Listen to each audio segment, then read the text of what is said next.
Fala turma, tudo bem? Vídeo de hoje mais do que especial.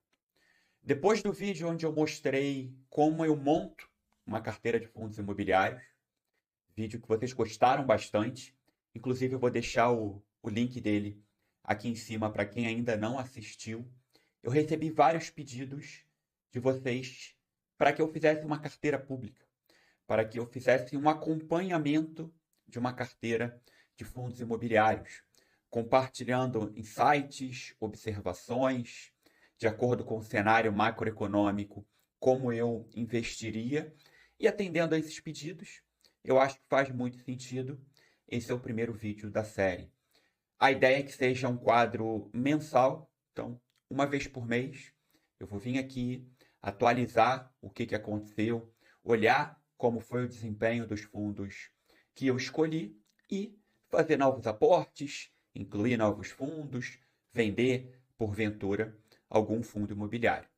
E aí eu já adianto que isso aqui não deve, de forma alguma, ser encarado como uma recomendação de investimento. Aqui é tudo baseado na minha opinião, como eu enxergo o mercado, como eu analiso, como eu escolho.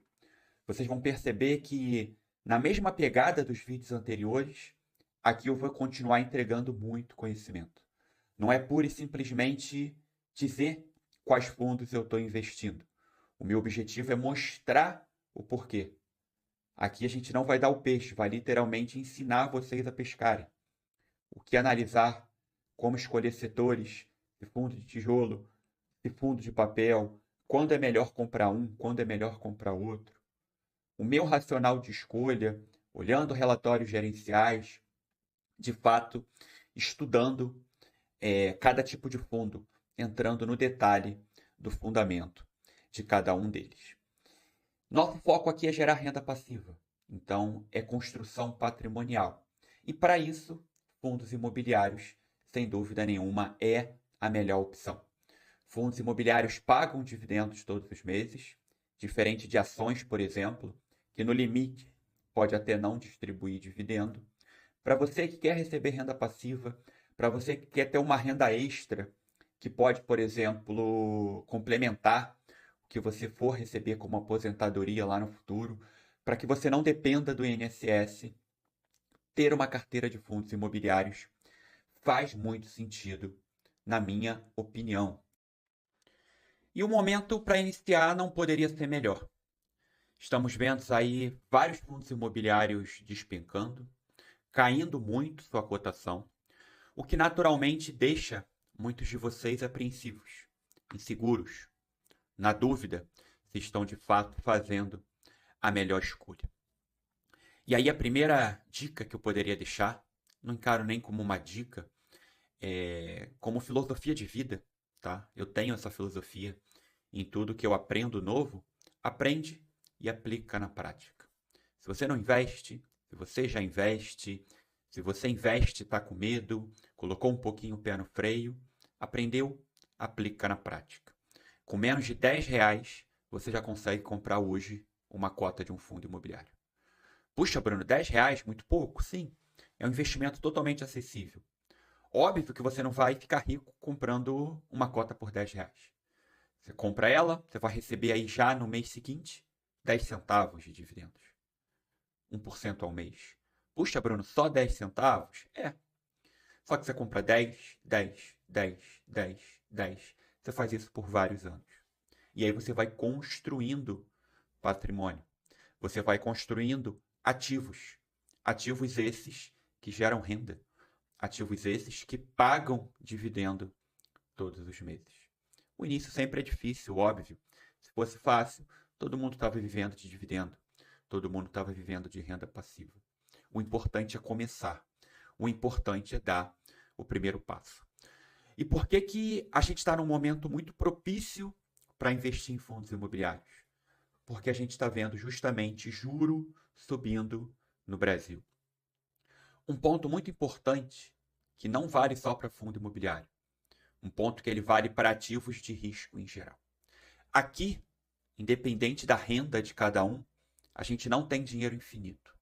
Todo mundo aqui conta com algum tipo de restrição orçamentária. Ou seja, você tem um limite. Você tem ativos que concorrem. Você vai optar por investir em renda fixa, você vai optar por investir em renda variável, você vai optar por investir em ativos no exterior, criptomoeda, fundo imobiliário, ações. O ideal é óbvio ter sempre uma carteira diversificada, uma carteira com ativos descorrelacionados. E quando você tem juros subindo, naturalmente você passa a ter uma atratividade maior na renda fixa. Você precisa comparar, ora, eu compro uma ação, compro um fundo imobiliário ou invisto em renda fixa. Como você tem a renda fixa pagando rendimentos maiores, a taxa Selic está subindo.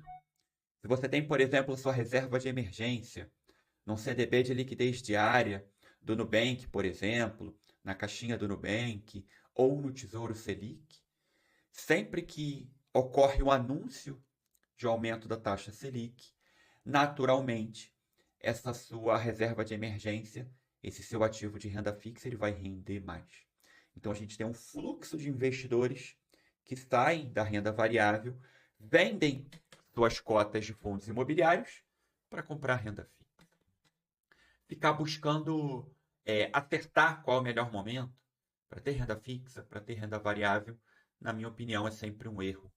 O importante é que o investidor ele tenha uma carteira diversificada. Vai ter renda fixa, vai ter renda variável, vai ter ativos no exterior, vai ter criptomoedas. A proporção entre cada um deles vai depender do seu perfil como investidor.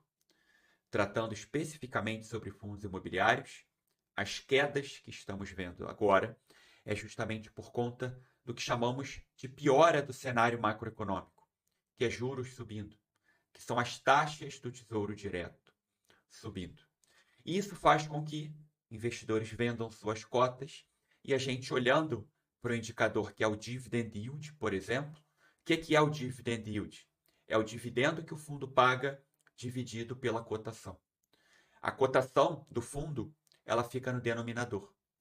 Se esse denominador ele vai ficando cada vez menor, se você está dividindo aquele dividendo por um valor menor, naturalmente o dividend yield ele sobe. E aí a gente já chega em fundos imobiliários pagando os dividendos acima de 10, 11, 12% ao ano.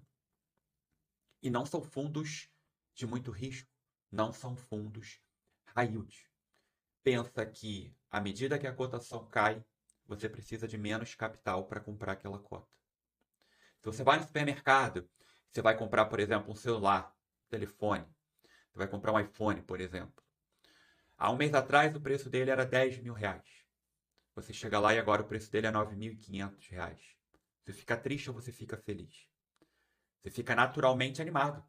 Você vai comprar aí o mesmo telefone que você já queria por 500 reais a menos. Com fundos imobiliários está acontecendo algo parecido. A cotação deles está caindo, você consegue pagar mais barato por eles, e a renda, o dividendo que ele gera, ele continua estável ou, em alguns casos, esse dividendo ele é até crescente.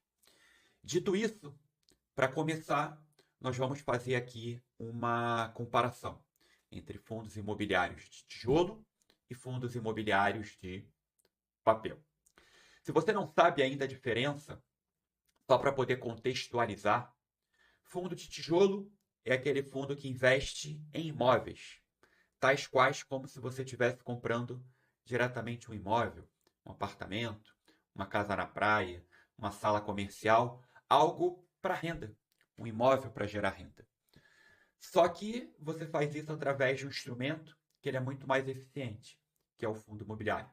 Então nós vamos ter fundos imobiliários de shopping center, que compram partes de shopping center, fundos de galpões logísticos, fundos educacionais, fundos de lajes corporativas, que compram imóveis para locação, prédios comerciais. A gente tem o que a gente chama de renda urbana, que são aqueles imóveis de rua, onde o ponto é muito importante, são imóveis locados para supermercados, por exemplo. A gama de opções ela é muito vasta. Esses são os fundos, digamos, mais tradicionais. foi como o fundo imobiliário surgiu. E são esses fundos, os de tijolo, que estão os mais afetados negativamente pela subida de juros. Se você tem juros subindo, os imóveis que esses fundos compram, eles se valorizam menos. Imóveis em geral, quando você tem subida de juros, você tem aí um empecilho para que eles continuem se valorizando. Quer ver um exemplo claro disso? Fora até do universo de fundos imobiliários, recentemente a gente viu a Caixa Econômica anunciando aumento de juros para a compra da casa própria. Ficou mais caro financiar e comprar um imóvel. Naturalmente, o preço dos imóveis, para quem quer comprar a casa própria, ele fica meio que estagnado, porque o crédito ficou mais escasso. Se a Caixa Econômica, ao contrário, colocasse o pé no acelerador e anunciasse condições melhores para a compra da casa própria, ficaria mais barato financiar, a prestação ficaria menor e, naturalmente, faria com que o preço dos imóveis vendidos fosse maiores. Juro funciona como um limitador. Joga contra ativos de renda variável e até imóveis. Você não vê, mas a casa que você mora, por exemplo, ela varia de preço, de acordo com o cenário macroeconômico, de acordo com a subida ou a queda de juros. O problema é que você não tem um mercado organizado de venda da sua casa. A sua casa ela é específica, ela tem uma quantidade de quartos, ela tem uma metragem específica, ela tem uma localização específica. Então não dá para comparar. Cota de fundo imobiliário, não. A cota do fundo que eu tenho é exatamente igual à cota do mesmo fundo que você tem. Se eu sou cotista de um fundo específico e você também é, não há diferenciação, tanto que isso é negociado no mercado de bolsa. E por isso os ajustes de preços são mais frequentes. Quando a gente for montar a carteira, eu vou dar sim ênfase a muito fundo de tijolo, porque de fato são os fundos que têm hoje os maiores descontos quando a gente olha para o valor patrimonial. Do outro lado, a gente tem os chamados fundos de papel ou fundos de recebíveis, que são aqueles fundos que não investem em imóveis, investem em títulos atrelados a imóveis, atrelados ao mercado imobiliário. É como se você estivesse emprestando dinheiro. E esses fundos de recebíveis, eles, como não compram imóveis, eles compram CRIs. Eles compram certificados de recebíveis imobiliários. E esses CRIs, eles têm uma remuneração, que é uma taxa pré-fixada mais um indexador, que pode ser o CDI ou pode ser o IPCA. Fundos de recebíveis atrelados ao CDI, eles se beneficiam, e eles se beneficiam muito da subida de juros. Inclusive tem um vídeo, eu vou deixar aqui o link, tem um vídeo aqui no canal, onde eu mostro exatamente 3 fundos que se beneficiam da alta da taxa de juros. Percebam que dentro da mesma classe de ativos, fundos imobiliários, fundos de tijolo sofrem com subida de juros e fundos de recebíveis podem até se beneficiar da subida de juros. Então, no nosso quadro aqui, eu vou montar uma carteira justamente aproveitando os descontos que a gente tem nos fundos de tijolo, muito por conta do cenário macroeconômico, e a gente também vai se posicionar na outra ponta, aproveitando o dividendo que tende a ser maior dos fundos atrelados ao CDI. Sem mais delongas, no primeiro quadro aqui, eu escolhi 2 fundos imobiliários. Um fundo de tijolo e um fundo de papel. Vamos lá olhar, vamos ver quais são as opções. O primeiro fundo que eu vou escolher é um fundo de lajes corporativas, então é um fundo de tijolo, que é o PVBI.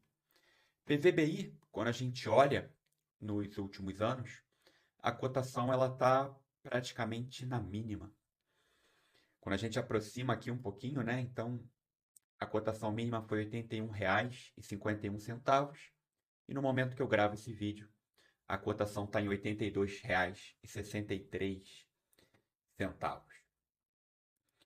Utilizando aqui o Status Invest como apoio, percebam que nos últimos 12 meses o fundo pagou 9,57% de dividend yield, enquanto que a cotação desvalorizou 20% nos últimos 12 meses.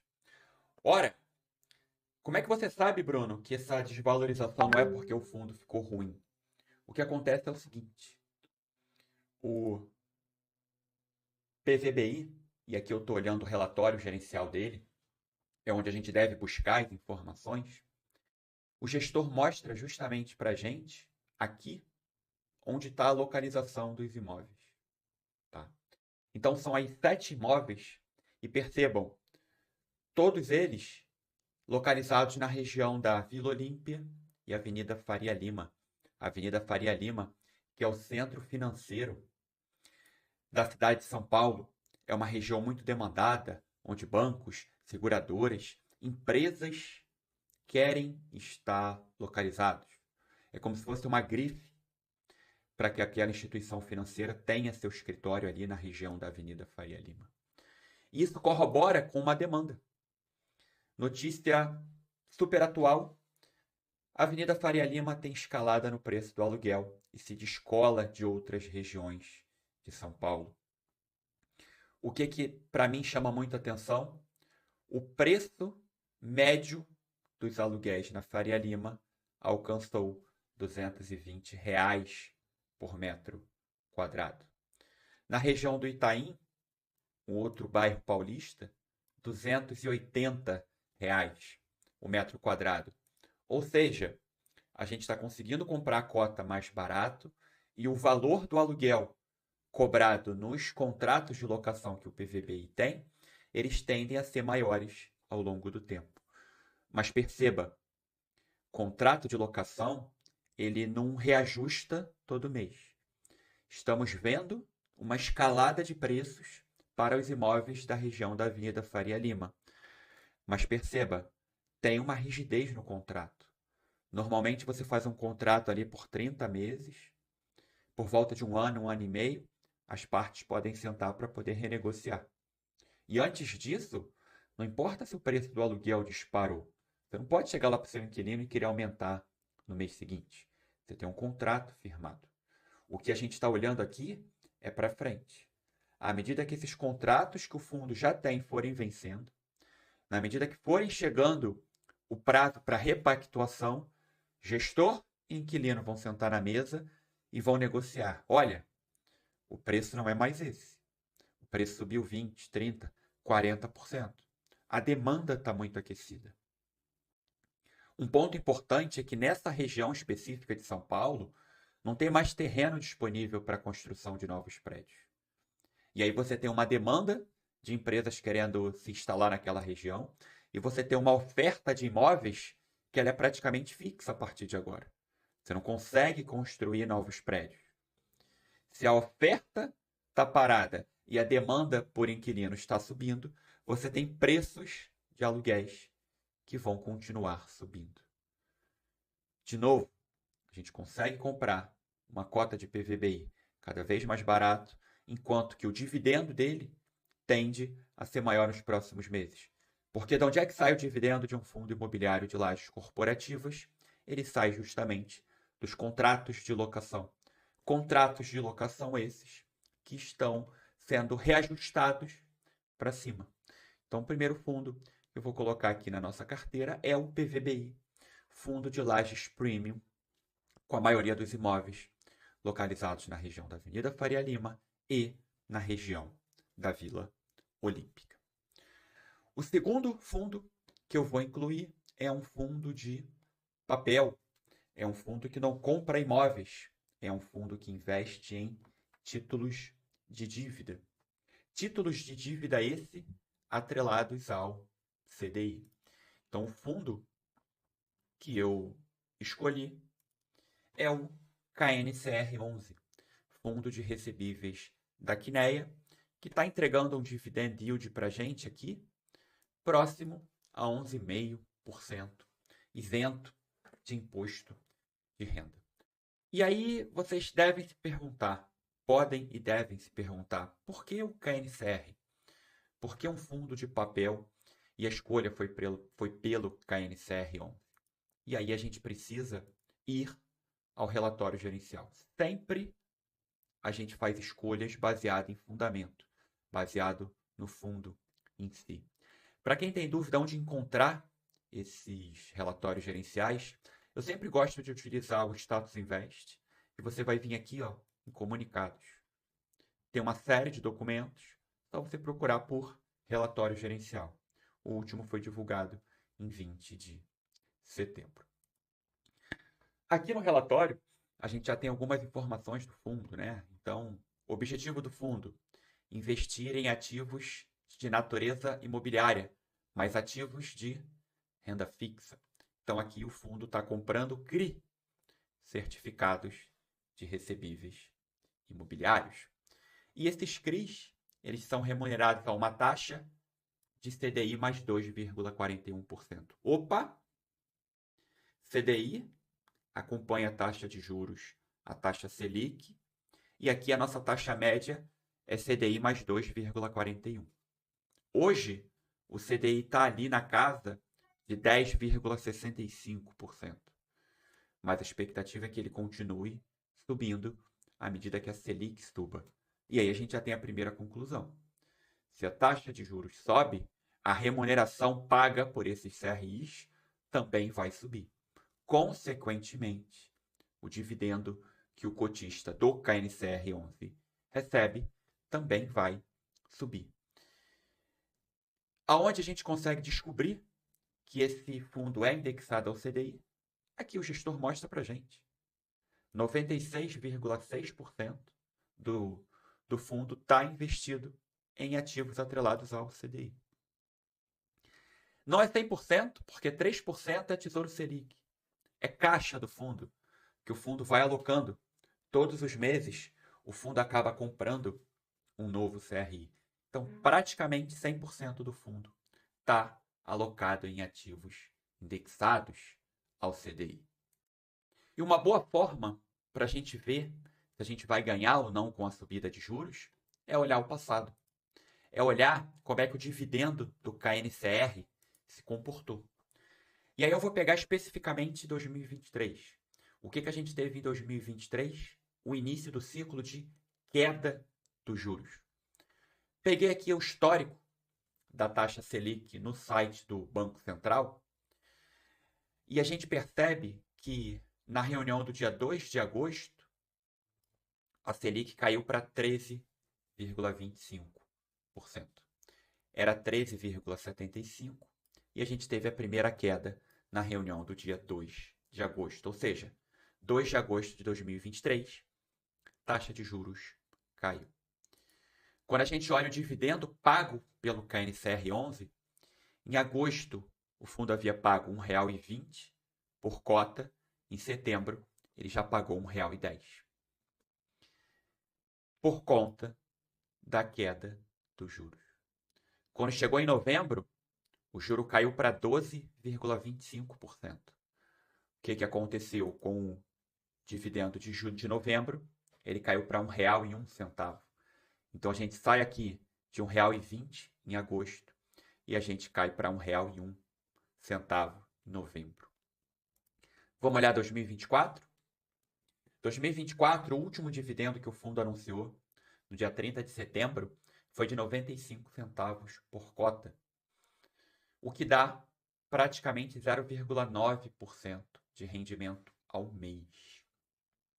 O que a gente pode esperar com esse dividendo à medida que a taxa de juros suba? Que esse dividendo ele vá para R$1, que ele vá para R$1,02, R$1,05, R$1,10. Onde é que vai parar? Depende até onde a taxa de juros vai subir. Ou seja, com esses dois fundos, a gente aproveita para comprar um fundo de tijolo de muita qualidade a um preço muito barato. Vimos ali no gráfico que é praticamente a cotação mínima histórica. E a gente aproveita para comprar um fundo de papel cujo CRI ele é atrelado ao CDI.